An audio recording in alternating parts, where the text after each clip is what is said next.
I've got like one chunk of text that's just like, and then Sam did this and Bob did this and then they went and they did this and they went and they just did this and then they like rambling and rambling and rambling, and it's like the longest sentence of human history, but it's like not a real sentence. Yeah, it's pretty rambly, almost like this movie. Oh snap. Yeah. Welcome. You are entering a strange realm. A realm of what ifs. What if movies, television shows, and video games were better, worse, bizarrer, or downright different? What might they look like? Find out on today's episode of CineCasters. Welcome back to the CineCasters. This is the show where we watch movies and TV shows and then deconstruct them and then reconstruct them in a way that maybe makes more sense to us or what we wanted to do with the particular movie that we're watching in order to, I don't know, basically it's deconstructionist, but we want to talk themes and philosophy and whatnot, so this is our show. We do what we want. Today we're talking about Luck, the brand new Sky Media Animations movie, and today I'm joined by Alessa. Hi. So, I mean, do you know the whole story behind like how this came about? This story came about? Because I think it is worth getting into a little bit of background. I have no idea. You're going to have to tell me. Okay, so first off, like you knew this wasn't a Disney Pixar, right? Or a Disney movie. But it looks a lot like one, right? Yeah. It looks very much like one. So this tells us a lot about like where the animation industry thinks the money is at, which is frustrating. But the other reason I think it looks like this is because the movie was heavily influenced by John Lasseter. Mm-hmm. John Lasseter, of course, is most famous for being the president, CEO, creative dude man, and all things Pixar, right? Right.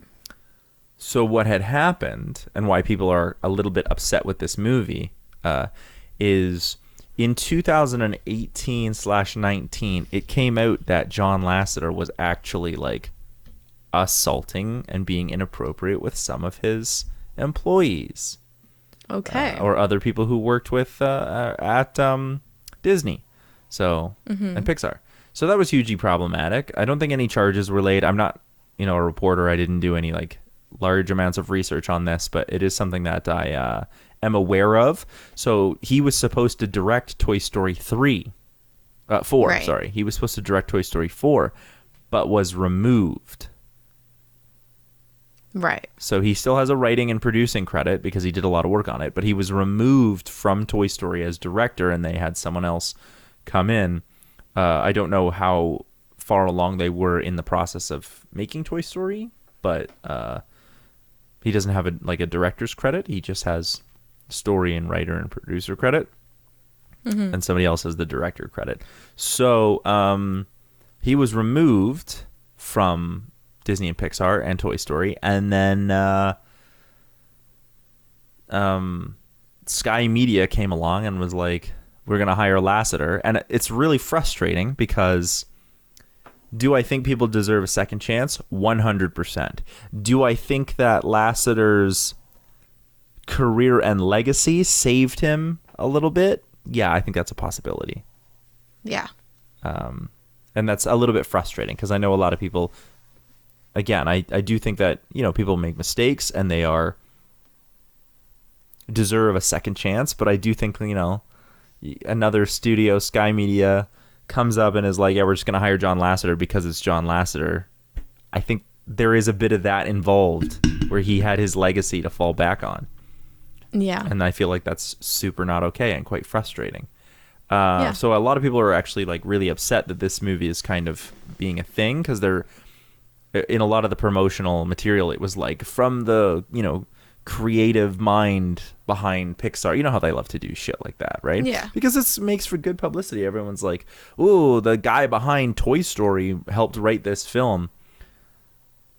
But on the other hand, the guy who wrote Toy Story also did some other stuff, potentially. But, I think he did do it. But I think, yeah. On the other hand, this movie's kind of terrible. Yeah. So I mean, I liked it. I enjoyed watching it, but at the same time, it wasn't the greatest movie I've ever seen. So I already did, for those who are wondering, this movie came out this summer. I did an entire episode of, this is the long and the short of it, on our other channel, the CineMasters. You can go check that out, where I basically like reviewed it. And I was like, yeah, this is a movie that we should do an episode on, because there's something here. There's something fundamentally like related to this movie that I thought was set up and would not follow through. But the setup was awesome. And I can almost tell you like down to the second where this movie loses me. Yeah. And it's tell me. For me, this movie lost me immediately when Bob is in the back alley and he's typing on his computer caller about, and then they travel to the land of luck. That exact moment where Sam sees Bob typing on the computer caller is when I was like, nope, I'm out. Why? Because from that moment on, the movie loses everything it just set up, and then we go on this grand adventure through the land of luck. And it feels very disparate from everything we've set up beforehand. I think that's almost like two different movies, where we have this like sort of portal fantasy traveling through the land of luck, which is still fun and like whimsical, but there was stakes in the 20 minutes before that, the setup, about Sam and her family, about Hazel getting adopted, about the nature of what I'm gonna call the biggest theme that I think is in here, and what I did with my pitch is that there's a lot to do with privilege that I think is inherent in this movie, around like, and the system failing Sam and potentially failing Hazel. Yeah. Right. Yeah. Especially because I think the idea of found family is something that's been in literature quite prevalently in the last 10 years, this idea of finding a found family. And I think it's really interesting that clearly Sam and Hazel have this found family thing going on, and then the system would ruin that by removing Sam intentionally, because they when she's 18, they're like I shouldn't say that it just like fails Sam, because they did try, and it's the idea is that it's her bad luck that means she doesn't get adopted. But and when she leaves the home, we see there's a long list of homes she's been into, but they sort of like, you're 18 now, somebody will check up on you in the next month, and it's sort of like, now you're on your own. And I'm not from the foster system. I don't have any like connection to the foster system in terms of like research or work or anything like that. So I don't know, like when people turn 18, do they like become, there must be services out there where it's like, hey, once you're 18, there's people you can go to, there's places that you can go to where they can help you get on your feet because you don't have that parental or family kind of unit. I think, and it's been a while since I've talked to anyone that I know who was from the foster system. But I believe that it does happen. Like when you're 18, you're on your own, but you do have like a list of resources that you can talk to, but you're not just given an apartment and a job. Yeah. Well, no, like the funds to go to school. She found her own job.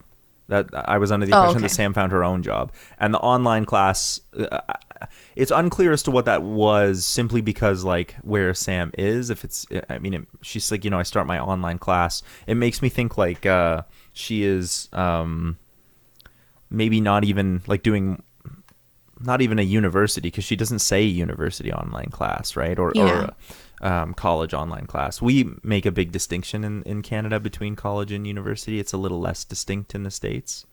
Like a university is the term they use for like Ivy League schools, whereas college can still be college, like university or college down there. Yeah. Whereas here we make the distinction where universities are generally, but pretty ubiquitous, but generally universities are more academically focused and colleges are more hands-on, more practically focused. But that's not always the case. There are certainly colleges where you can go to become a vet tech, where it is practical, but there's a lot of academics involved with that. So it's not as though those are exclusive. Like it's not as though as if you're going to get a trade, you'll go into a college. Many people just a sidebar on that. Like I'm going to college, so a lot of what I do is like in class assignments. We hand them in at the end of the class, stuff like that. And you went to university. Whereas you had I would have your like, big thesis that you worked on, and you just went to class, you learned, and that was like, literally, you didn't have as many assignments. Many of my third and fourth year classes and my master's classes were all like, you show up to class and they give like 1, maybe 2 papers, which consist of your entire grade for the semester. So so very different. I prefer mine for sure. I wanted to go to university, and then I found out what it was, and I was like, not for me. And I think that's important to ask, like, because both of us are in fairly affluent families. So just bringing this back to Sam, both of us are in very affluent families. So you and I both had the choice of, do we want to go to college or university? I don't know that Sam has that choice. And I felt like the setup of this movie was very much trying to draw attention to the system leaving Sam behind, and like her unluckiness, and then Sam not wanting Hazel to be in the same position. And then the movie, when we go to the land of luck, we're now primarily focused on how luck operates. And it is mystical and magical, and it's fun, and I don't care. Okay. And the reason I embrace that in my pitch. The reason I don't care is because the first 20 minutes are so compelling. We're in the real world. We're talking about real things, but it's also funny. When Sam's in her apartment and they do all the bad luck stuff happens to her as she's trying to get ready to go to work. Fucking riotous. I was dying of laughter when she uses the tube of toothpaste through the door to lift the broom handle, and then turns the doorknob and then pulls the doorknob out because she's that unlucky. It's just, it's so good. It's so funny. It requires very little talking. It's just a sequence of events that are ridiculously hilarious. And then on the opposite end of that, when she does get the penny, we see her luck change, and we get another montage of slapstick comedy, except it's all working out for her. The bread thing, that morning with the bread thing, when she's holding the penny and it flips up constantly, lands perfectly on her plate, and then later lands in the dish rack perfectly. But then when she puts the penny down, she goes to drop it to see if it'll land, jam side down on her plate, and it lands on her face. Those kinds of things where you're expectation, setup, expectation, and then fallout. And it's such good comedic timing, and it tells so much about the story of luck, and it was so good. And then we just go to this land of luck, and I'm like, okay, we're just gonna leave all that behind. Particularly, stop me if you want to add something, because I'm on a rant right now. Okay, no, keep going. Particularly, my problem with this is Sam's primary goal is Hazel. And I love that. That there's nothing wrong with that. And I think that's wonderful. And it's quite selfless. And it shows Sam's determination, even though she's had all this bad luck. But we leave Hazel behind. Yeah. And Hazel is the second character we're introduced to. And from a narrative and character standpoint, Hazel has more stakes than Sam does. Yes. And that makes Hazel a more compelling character. What winds up happening is there's nothing wrong with having Sam as the main character over Hazel. In fact, I think that works really, really well. But when we leave Hazel behind, our primary motivation for our main character is off screen. Right. For the majority of this film, off screen. The way Hazel was set up, the way Hazel is has more stakes than Sam, and the way Sam's stakes revolve around Hazel, makes me think that Hazel and Sam should have been on screen together. Hazel should have been our secondary main character, if not if not a secondary character, then she should have been our another main character. The way that I saw it was, you remember Charlie and the Chocolate Factory? The original or the Tim Burton remake? I guess I'm thinking the Tim Burton remake. I haven't don't seen think that one. I've only seen the original. I've seen the original a million times. Okay, I'm pretty sure the story is still very similar, in that the reason Charlie goes to the chocolate factory is because it was something to do with his family. Yeah, well, so he gets a golden ticket. That's how he goes there. But the idea is there's a chance to win the prize, which is, I don't know. Right. But he gets a golden ticket, and then his parents live together and they're not well, right? Like he's got his grandparents and whatnot. His whole family's there. So there's a chance for him to like win a way to like make his family better off.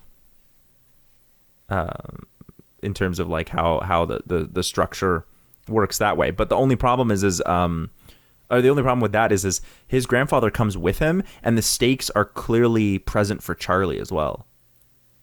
Right. Like, I see where you're going with it, but the stakes are... There's like a little bit of the parallel, but yeah, I forgot the grandfather goes with him. The grandfather goes with, and it's a big deal in the original anyway. It's a big deal when the grandfather like gets out of bed and goes with Charlie. It's like, oh, he's like...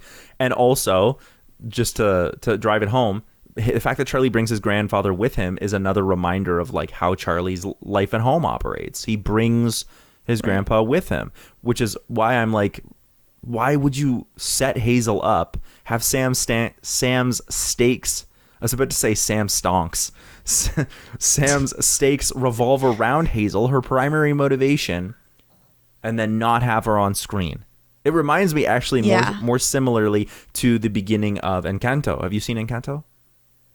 Yep. Yeah. So in the beginning of Encanto, Mirabel is in the nursery. She still lives in the nursery, and she lives in the nursery with Antonio. And Antonio is going to have his like whole magic ceremony and get to move out. And the way the story is presented in that moment is Mirabel is like, it's okay. Like, you're not me. Things might be very different if you for you when you do this magic ceremony, like, you don't have to worry. And Antonio is very, very kind of scared, but the way their dynamic is set up, it made me think that Antonio and Mirabel were going to be like our two main characters. Mm-hmm. And Antonio is actually very incidental, right? Yeah. We spend much more time with Luisa and Isabella than we do with Antonio. Right. So I thought that was very interesting. Yeah. And I feel the same way this time. I'm like, you're giving me a character who has stakes, especially for Mirabel, would get a character who has stakes that mirror her own, the same way with Sam and Hazel, and then you don't do anything with that character. Yeah, they get the good happy ending. Yeah. But you just don't do anything with them. I'm fine with Hazel getting her happy ending. I just didn't want Hazel to be off screen. Yeah. It's frustrating.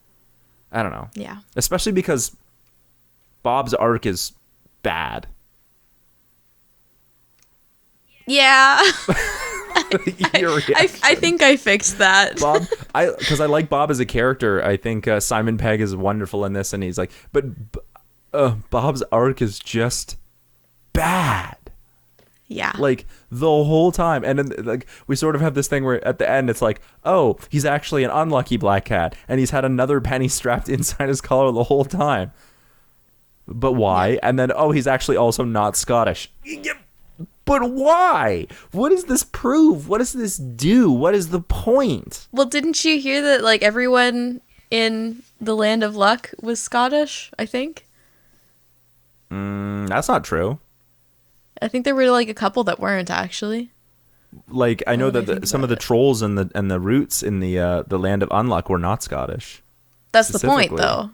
That's the point. But the dragon's not Scottish either. That's true. Neither is the captain. So I don't know. The captain is Whoopi Goldberg. Yeah. I don't know. I didn't see it. I think the whole point was supposed to be that the lucky animals are all Scottish, but now that you pointed it out, yeah, the dragon and the captain are both not. I don't think that's true, and I think they purposefully wouldn't do that because then it would call into question like the sort of like hegemonic relationship between the luck and the unlucky, right? And how they function, and then everyone would go, well, like, oh, well, if you're Scottish, you're just automatically lucky. What does that say about like? Yeah. You know what? That might be an interesting way to set it up, like to set up how the Land of Luck works, like in terms of like a hegemonic structure, and actually there is like one class of people and where they're born is more like readily lucky, ergo privileged, than the obviously less privileged underclass, which is already sort of happening there. It's not the focus of the story, but you're sort of like, there's this privileged lucky class and this like unprivileged lower class, literally separated by an upper and lower. And then like how their sort of resources function, which is also super unclear. I still have no idea how the fuck luck works in that in the world.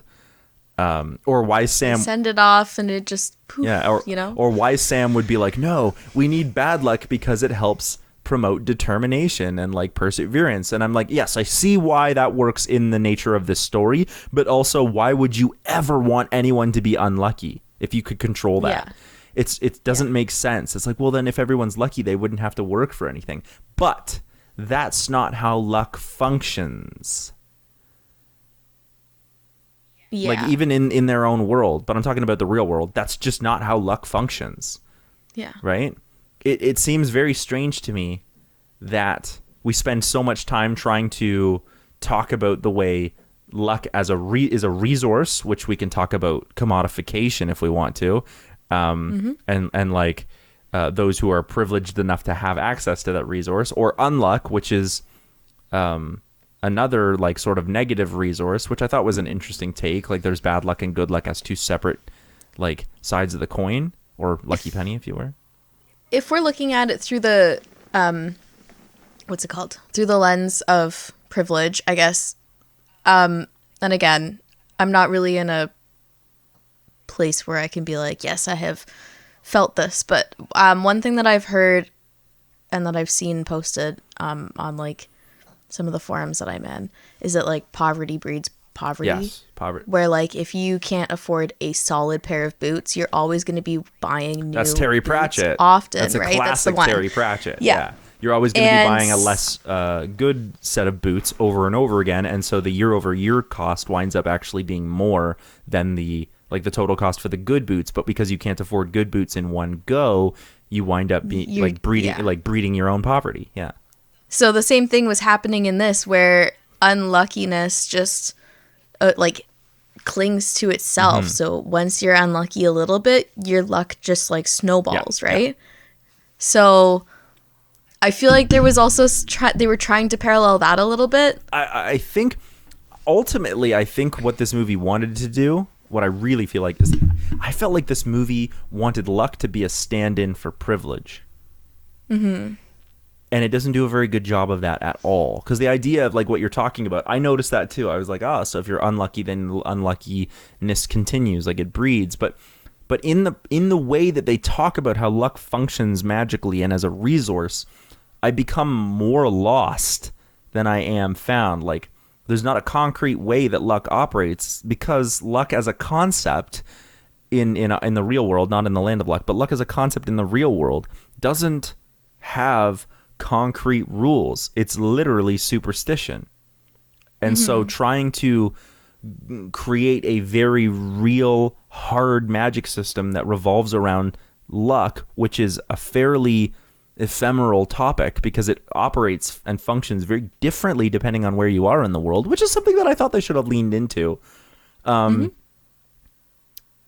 do you do that? How do you talk about something that is just like a human experience of events unfolding, right? Like the whole idea that bad things happen in threes is like superstition around luck. That's another thing that I thought they were doing with this unlucky thing. Or like black cats being unlucky, which is pretty ubiquitous, except in Scotland. Or other creatures that are also like lucky or unlucky in how they operate or function, or I don't know. So it seemed to me like the more they tried to explain it, the more confused I became. Also, I still don't see why Sam would be like, we can't have two good luck stones. How the fuck do you just make luck stones, by the way? How they operate? Like, you need luck to breed more luck? I don't know. The more I think about it, have a little bit of luck and then you forge it into a luck stone. But if you have the unluck, like you have the same amount of unlucky, whatever they were, crystals, and then you did you see like she forged two of them? Yeah. No, she forged. No, it was the opposite. It was two good luck crystals. Two good luck crystals in one. So I figured it would be like, I don't know, because it would make more sense to me to be like, there has to be balance, right? So in order into my pitch, in order to create good luck, you have to have you automatically create bad luck. Yeah. And then you could have gotten in. I'm just pitching off the top of my head. Then you could have gotten into this idea that like Sam somehow is like attracts bad luck all the time, and this is like a curse that's been laid on her, but she should have like a balance of like what is lucky and what is unlucky. So yeah, I don't know. Yeah, I don't know. But in terms of the Land of Luck, I liked the way it looked. Like, it was whimsical enough. It was really like, I don't know, it was fun.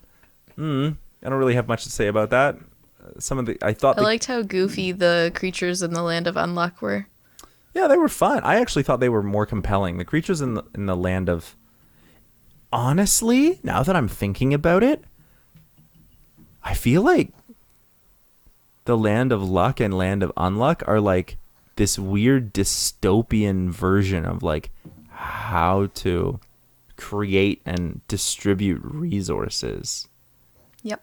Like within themselves, not to like the outside world, back to the human world. I mean, like literally within themselves, they're like this weird, dysfunctional,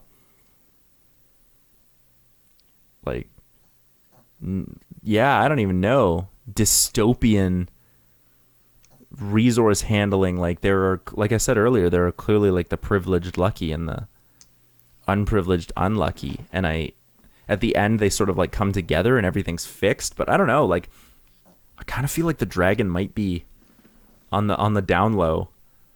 The dragon might be a horribly like a horrible dictator who dictates who can and cannot be lucky. I kind of got that vibe from her when we first met her, when she's like blessing the luck thing that they were doing, and then she's talking about like how any little speck of unluck can ruin the whole what they've got going on. And I'm like, is that like... Yeah, she's like militant about it because the whole bad luck engine or whatever it is and how it functions. Yeah. It's like we can't have any little bit of bad luck. It's like I kind of was hoping they would set her up as some kind of villain, not necessarily in like a villain that is like evil in the traditional sense, but certainly like misguided in how she understands the way luck functions, and that might be the cause of why Sam is unlucky, because she's like, well, only things that are lucky can breed more good luck. So if Sam even has a little bit of bad luck, then she can't be lucky. And that sort of explains why she is so terribly unlucky. But then we lose the idea of luck being an allegory for privilege, which is why I think this movie doesn't work on the whole. Yeah. Yeah. Yeah. I still am mad about Bob. I don't know. Also, the fact that there's talking cats and nobody, like... At the end of the movie, Bob talks with Hazel and Sam and Hazel's adoptive parents. And nobody's like, maybe we should talk about the fact that some animals can fucking talk. You would think. I didn't fix that in my pitch. I didn't either. It, so. I didn't have any ideas for that. Yeah, I was like, I don't know I do want to say, I'm really glad that they had a very happy ending for both Sam and Hazel and Bob. Yes. That Hazel's family has basically accepted Sam as well. Yeah. And that Hazel's allowed to come over for sleepovers. I think that's just so sweet. I don't know how well that would actually function in reality. Probably not very well. Can you imagine, like, you have your adopted kid, and then you have this 18-year-old who is friends with your kid, and you're just going to let your adopted kid stay with this 18-year-old? Like, I think a lot of people would have issues with it or be very suspicious. Yeah, don't get me wrong. I think it's a wonderful, it's beautiful, and I think there definitely are relationships that do function that way. I just think, like, if you're an adopted parent and you have this kid who grew up in the foster system who is like was never adopted and like now lives on their own, you're going to be like, no. Just because, like, not because there's anything wrong with Sam, but just because we are horribly suspicious people. Yeah. So, and then it might be like, well, maybe there was a reason Sam was never adopted. Like she just is whatever. Now I think it's so unfortunate that like people are so suspicious. Yeah. And like I'm one to talk this like social anxiety over here, but it just sucks because sometimes, I guess also because I have been on that receiving end where like people just kind of look at me and are like, keep it, you're like an art student in a metal band, like what's wrong with you? Yeah, that's true. I mean, we would tell people you're in a metal band and they're immediately like, oh, you are neurodivergent and that's problematic. I mean, we view the world, I mean, through the eyes of the media. We do talk about and look at people very much that way. And I say we because I think both of us do this as well. Like, we're not immune to it, even though we're both on the receiving end of it. I think that happens for everyone. Yeah. But I think that plays into privilege again.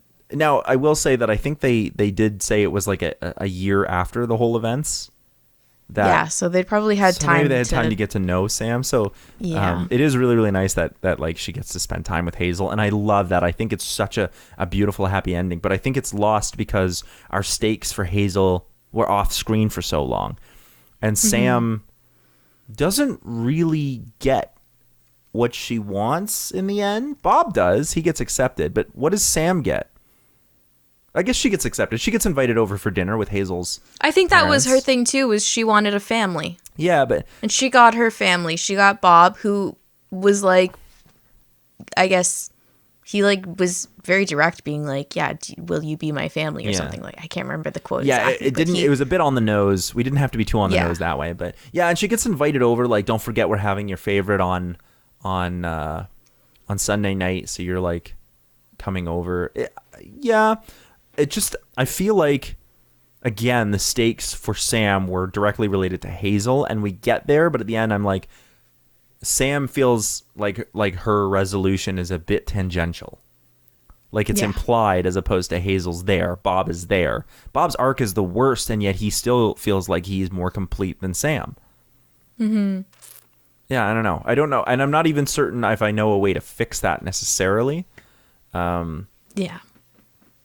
I don't know. I don't even know if I fixed that in my pitch. This movie has some like rough ideas to it. Which sucks because I just thought that setup was fucking amazing. The first 20 minutes were absolute killer, nonstop. Like, here's the point. Should we talk about the dance number? I don't want to. It just... That was such an amazing reaction. I don't want to.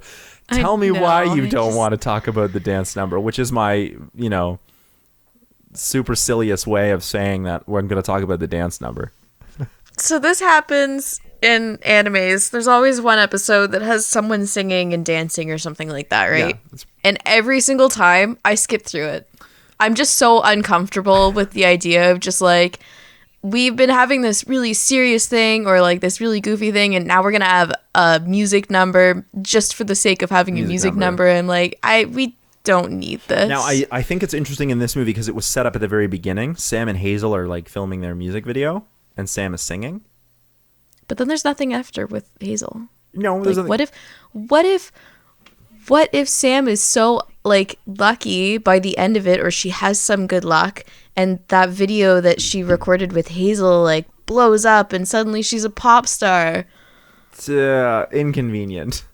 Like inconvenient. It's I know, but like there's no point, right? Yeah. No. Otherwise, she's just unlucky enough that she just records the music video and nothing happens. No, I liked the recording of the music video was excellent because that's what like a lot of the youths of today like to record their TikTok dances. It's a whole fad. I don't understand it. I think dancing is a great art form, but I just don't understand it, guys. Maybe somebody out there in the Gen Z can be like, this is why we do it, and give me like a really, really nice, concise answer about like how the memification of dance has become this whole thing. Anyway, it's not important. What's important is this is something that people do. It's something that the youths of today like to film their dance videos. And then what it does do is it also sets up the song for later. So unlike most unlike in something like Shrek 2, per se, when they all of a sudden the fairy godmother breaks into this like huge musical number and it feels a little out of place. However, Shrek is also a fairy tale, so we come to expect a bit of that. It does feel a little out of place in the climax. Versus this, I also felt like it was unnecessary, but you brought up a good point, and I know I'm going to let you, and you're like sitting there like, I have something to say. You brought up a good point when you said, it feels like it comes out of nowhere.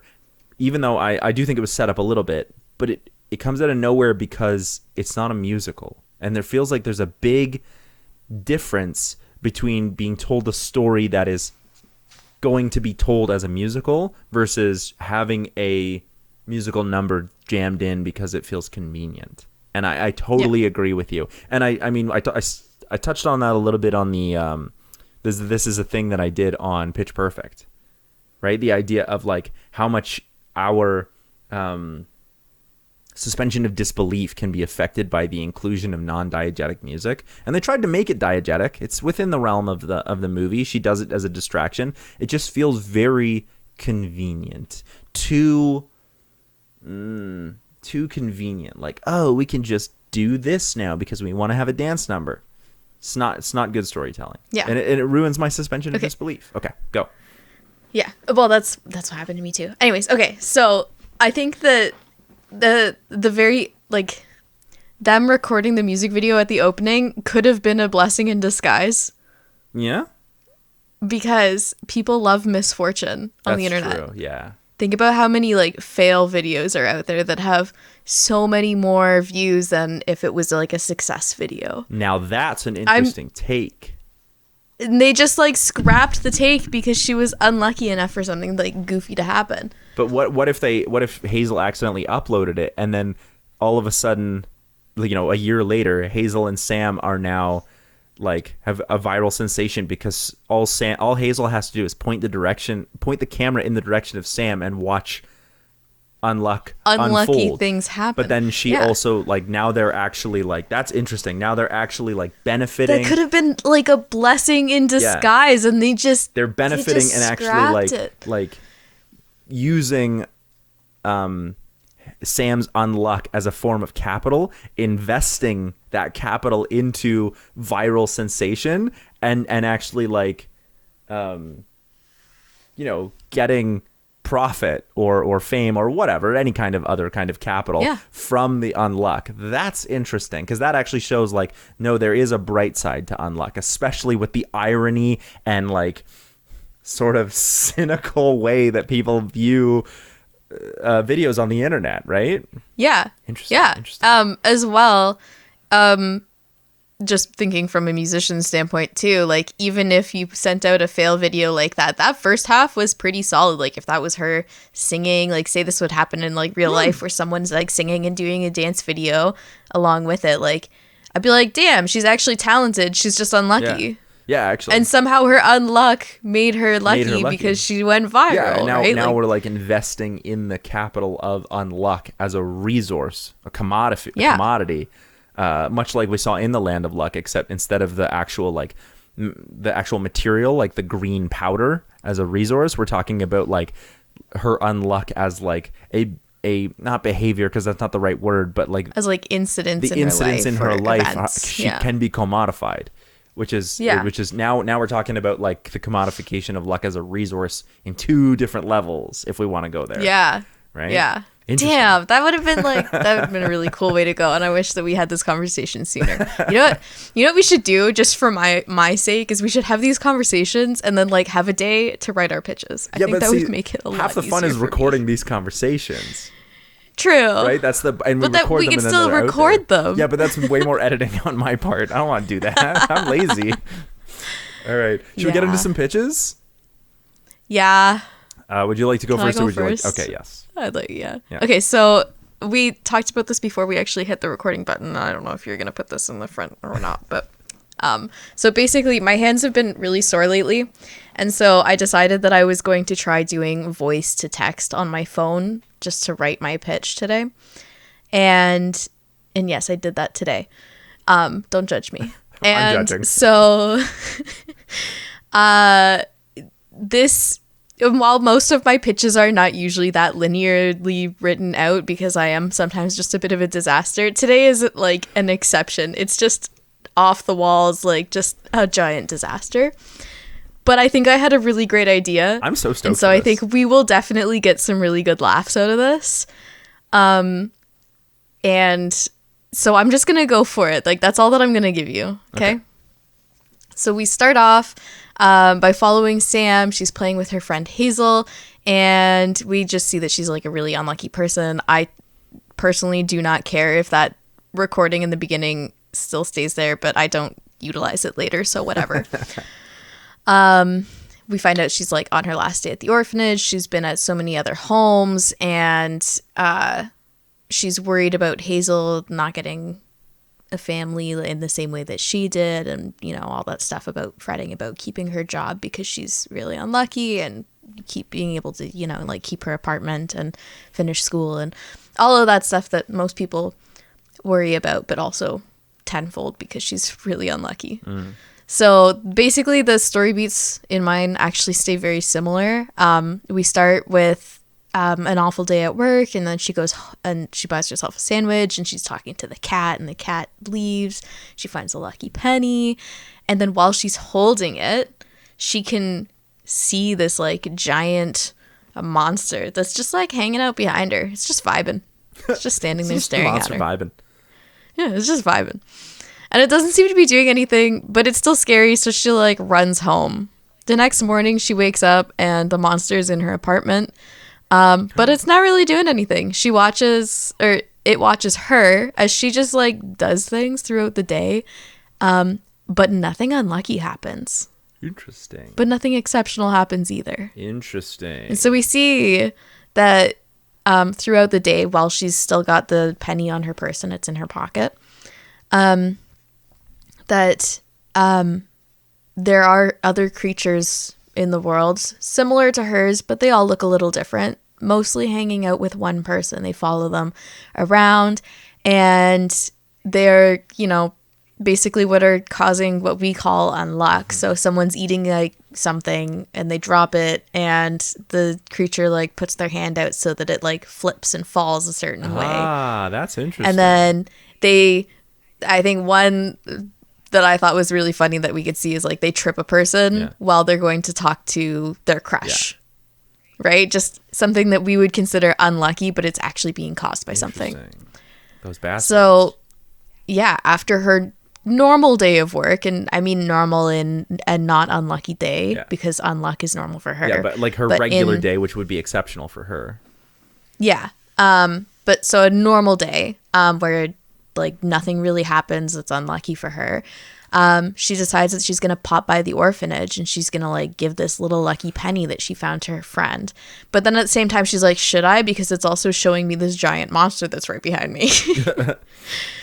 So she's like, I don't know, because it nullified my bad luck. But maybe it's actually just because she can see the creature that it's not touching her now.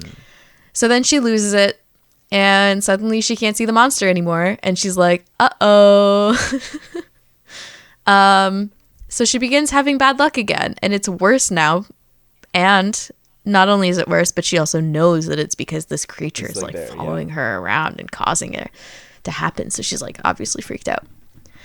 And then, so the story beats from here are basically very similar. She follows the cat after finding out that it can talk and the penny was owned by it. And then she finds out that without the lucky pennies, or I guess we don't really find this out until we get into the land of the luck. But basically, she and the other lucky animals can't see the creatures of unluck when they don't have a penny on their person. Yep.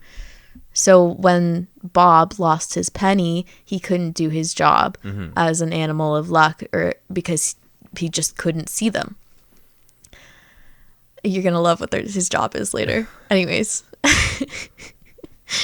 So yeah, they go to the land of luck, and I'm embracing this because I thought it was really funny. There was like just a goofy idea. It's a neat portal fantasy.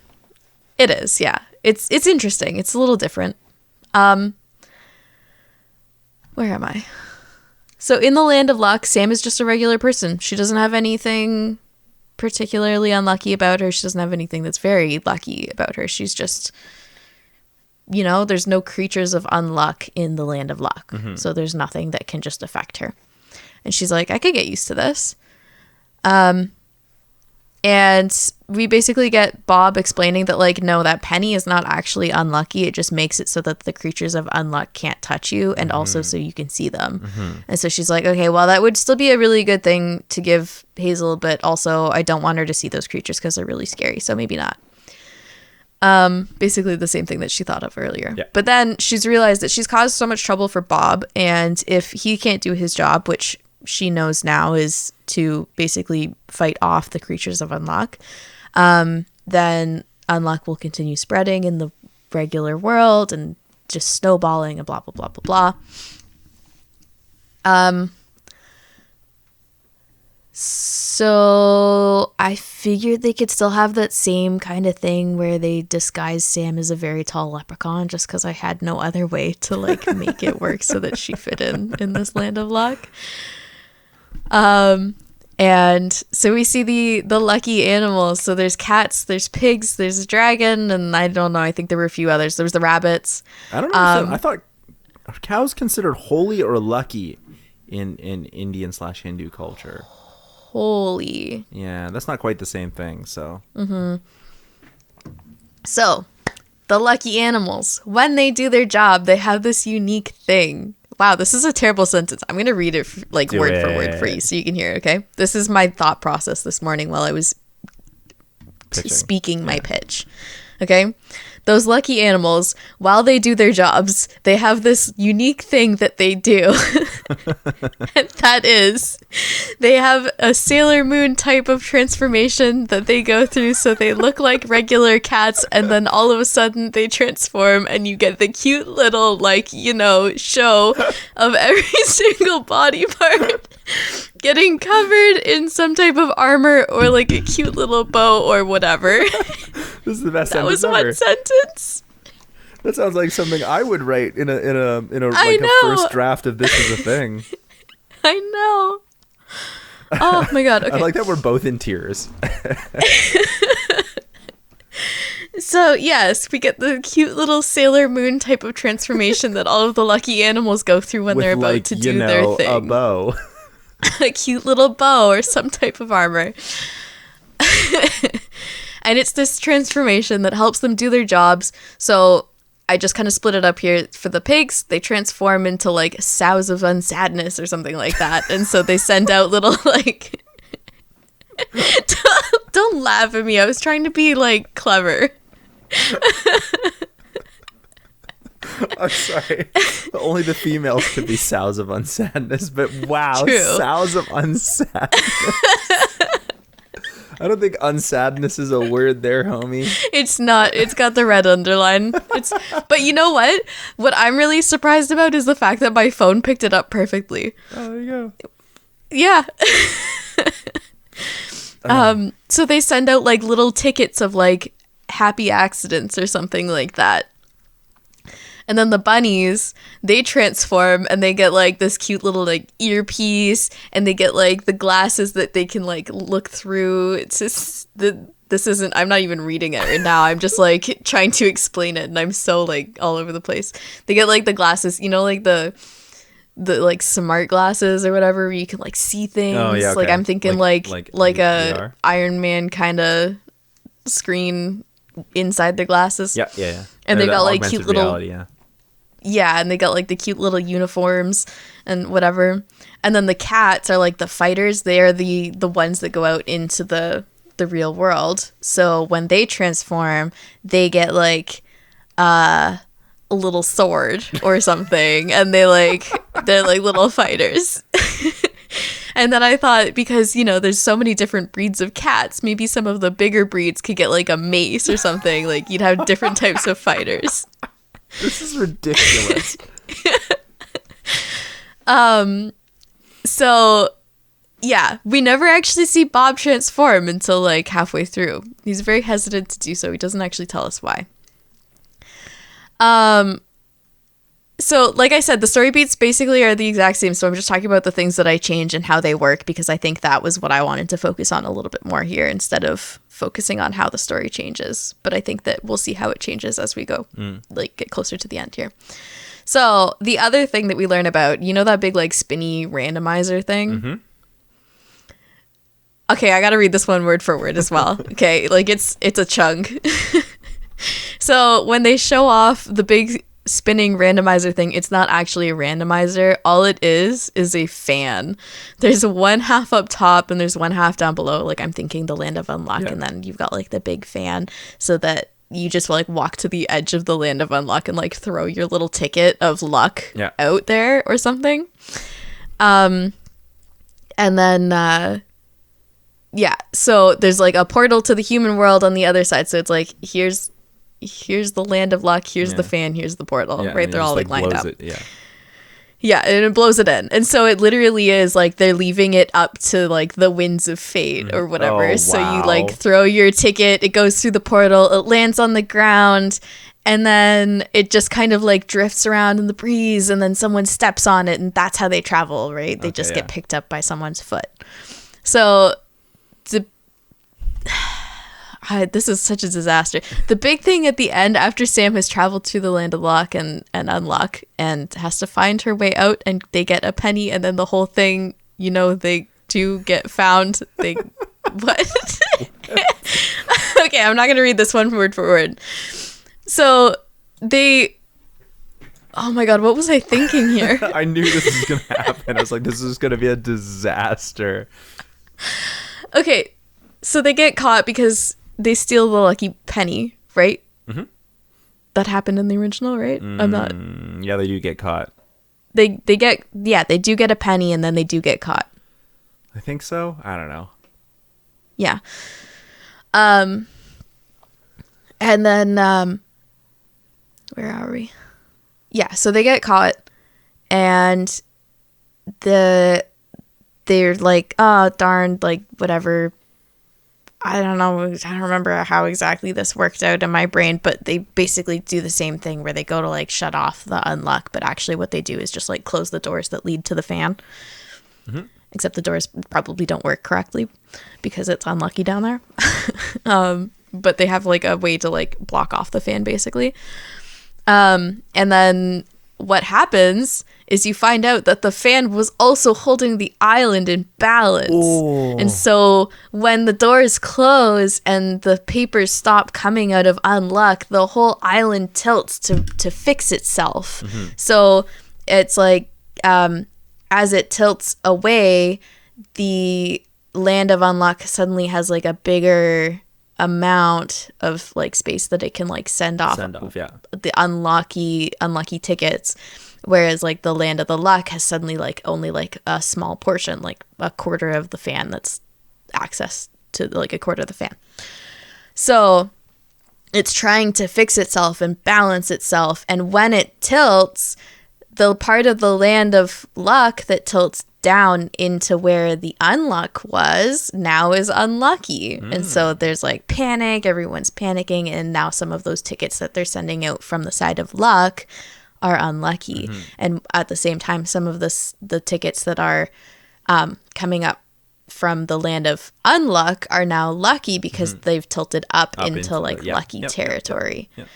And so, but at the same time, because it's been blocked, that one section is actually still blocked, and so all of those lucky tickets are still getting blocked, and so the island just keeps tilting and tilting and tilting, and they're all panicking, and then eventually they work together to send some of the lucky tickets down from luck down to like unluck, and then it like fixes itself, and they open the doors, and everyone gets a lot of bad luck for a short period of time, but then it starts to tilt back to the normal and blah blah blah, right?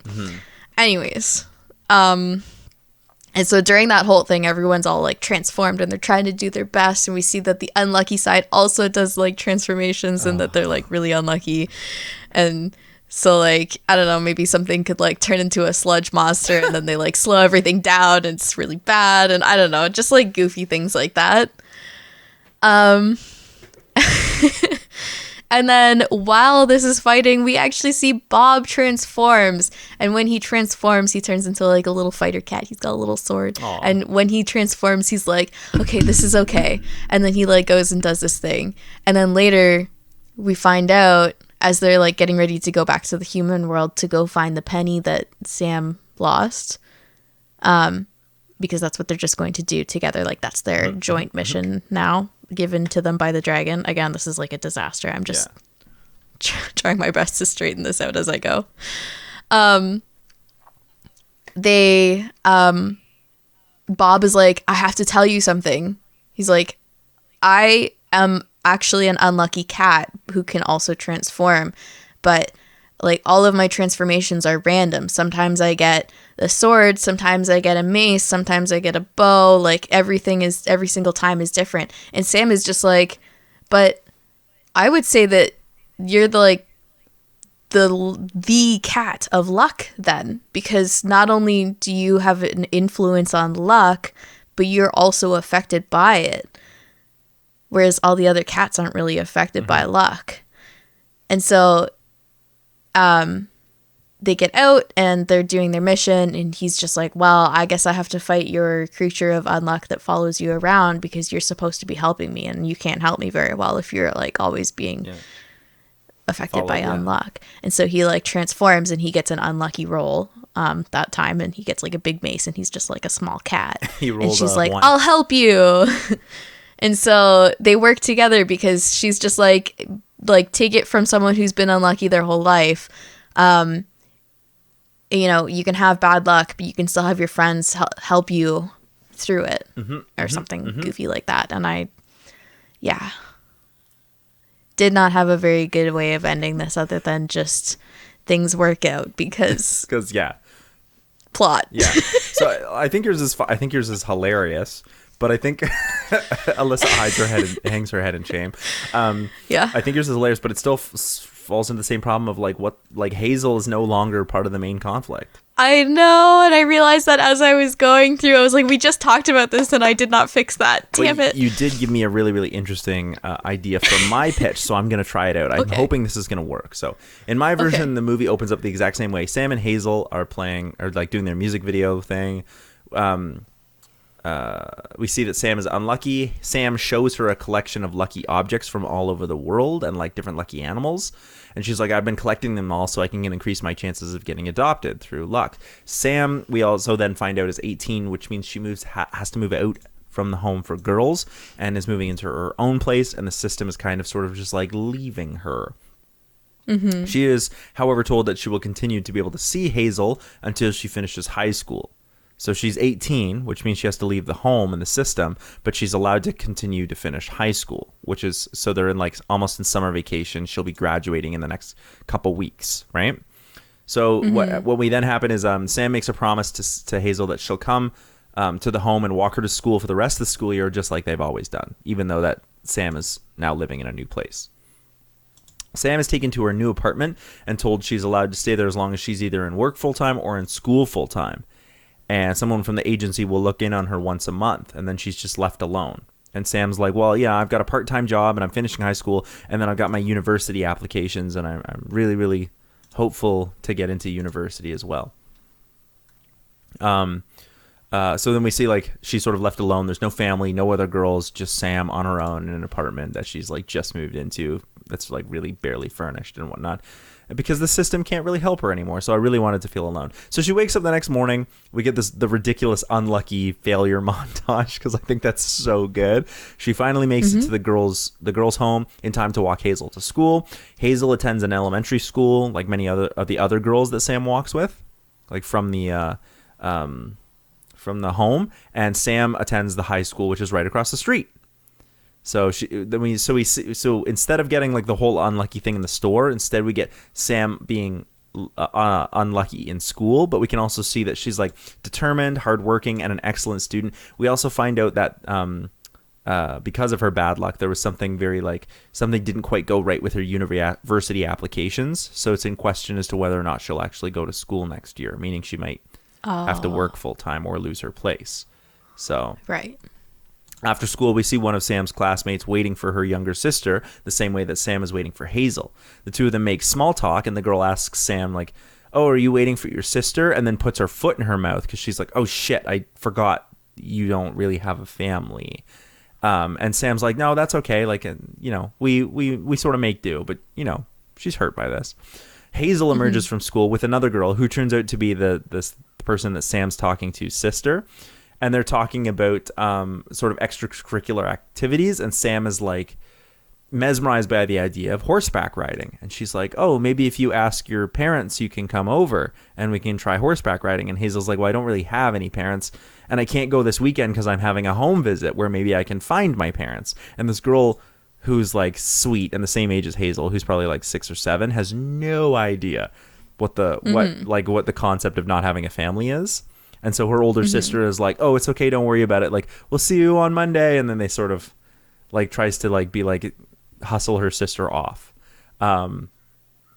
So when they get back to the girls' home, we find out that Hazel, the family she was supposed to do a weekend trip with, has actually canceled, and Hazel is inconsolable. So Sam tries to stay later than she had meant to get, to console Hazel, and finally Hazel's okay, and she starts to go home, and she grabs some food on the way home and starts talking about her bad luck with this cat.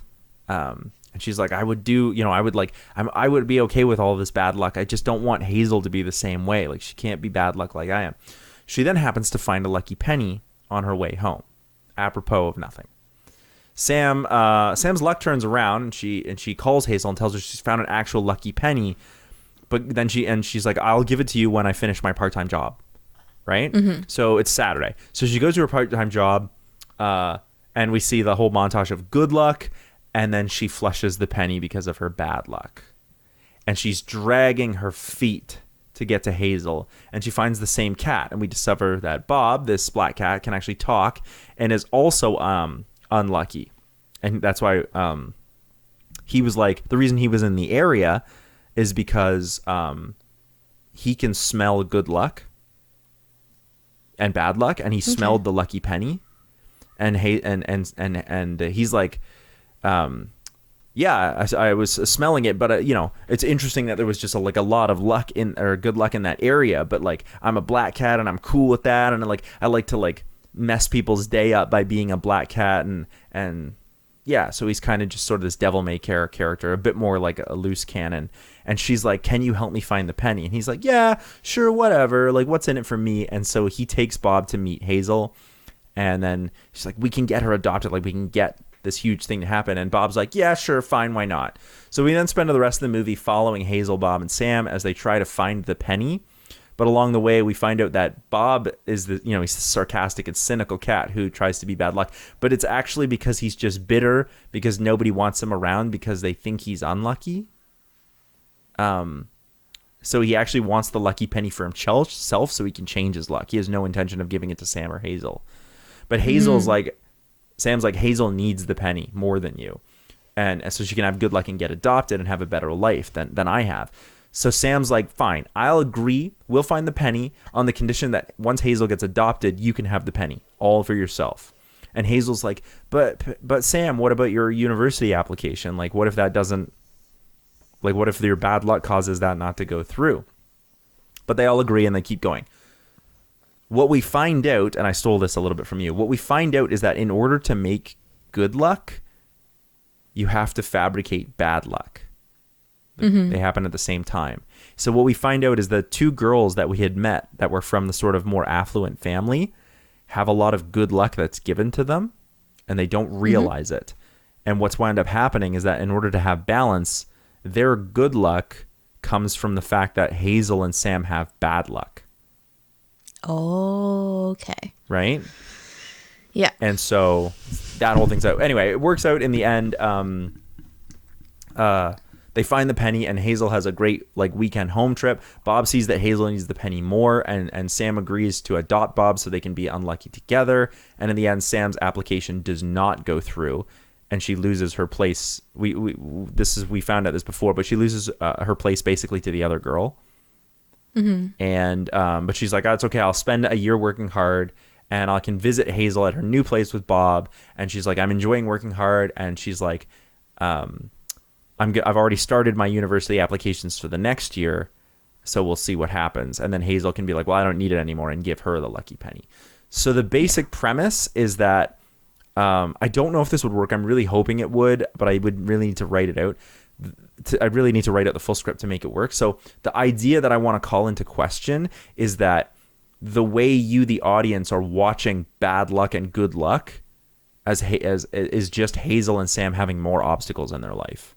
So there's no actual indication that luck even exists. It's just everyone's perception of luck, even in the movie. So maybe the luck for the university applications was that the the older sister from the more affluent family just had more money, and so she didn't not even just more money, because money is one thing, but just maybe she had more extracurriculars, maybe she, you know, because she has the ability to do them when Sam doesn't, right? Yeah. So like she would have been signed up for like, you know, music outside of school or something like that, and that could have affected her application. And Sam's just like, actually, well, I think it would have been also another more telling was like Sam actually taking a year off to work actually makes it easier for Sam to get in because now she can afford it.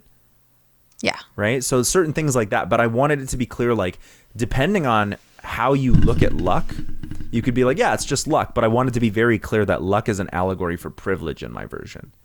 And even the fact that Hazel gets adopted has nothing to do with the lucky penny. It has to do with the fact that Hazel is a redheaded white girl and Sam is not. Right. And I feel like, don't know the statistics on this, could be wildly wrong, but I feel like a white family is more likely to adopt a white young person. Yeah. Right? And I don't know this. We'd have to look up the statistics. And that's why I said I could be wildly wrong. But I have a feeling that, like most things, if you're white, you have an easier time getting adopted, just like if you're white, you have an easier time doing a lot of things.